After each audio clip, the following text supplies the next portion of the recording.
নিজের যত্ন নিন, কারণ সমাজ আপনার ত্যাগ মনে রাখবে না।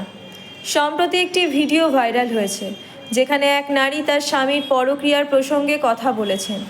ভিডিওটি দেখে সত্যি বলতে আমার তার জন্য খুব খারাপ লেগেছে। দুটি সন্তান বড় করেছেন, অথচ তার স্বামী অন্য একজন নারীর সঙ্গে সম্পর্ক গড়ে তুলেছেন। কিন্তু বিষয়টি এখানেই শেষ নয়।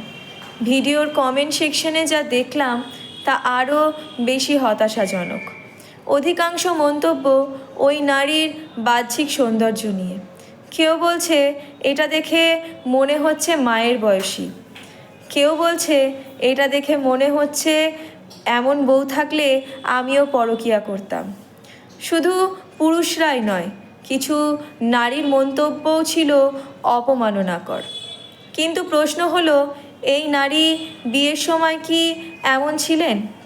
না, তিনি যথেষ্ট সুন্দরী ছিলেন, নইলে তার স্বামী তাকে বিয়ে করতেন না।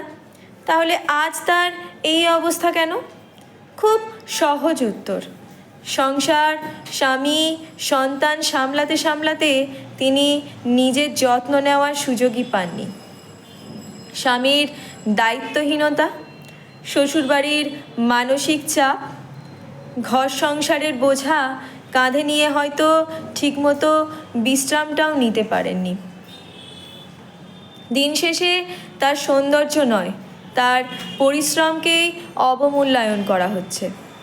তাই মেয়েরা নিজেকে উপেক্ষা করবেন না।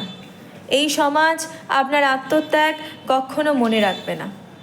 স্বামী, সন্তান, সংসার সামলানোর পাশাপাশি নিজের যত্নও নিতে হবে। সময় দিন নিজেকে, নিজের রূপচর্চায় মন দিন, নিজের ভালো থাকার জন্য কিছু করুন। সংসারের সব টাকা, ঘরের আসবাব, পর্দা, হাঁড়ি পাতিলে ব্যয় না করে নিজের জন্য ভালো ফেস ওয়াশ, ময়েশ্চারাইজার এগুলো নিন। নিজের পোশাক পরিচ্ছদের দিকেও নজর দিন। সাজগোজ করুন, নিজের সৌন্দর্যকে উপভোগ করুন। প্রতিদিন অন্তত 10 মিনিট নিজেকে দিন। এই সময়টা শুধু আপনার নিজের জন্য হোক, কারণ বাস্তবতা হলো, যদি আপনি নিজেকে ভালোবাসতে না পারেন, তাহলে এই সমাজও আপনাকে ভালোবাসবে না। নিজেকে ভালোবাসুন, নিজের যত্ন নিন, কারণ আপনি গুরুত্বপূর্ণ।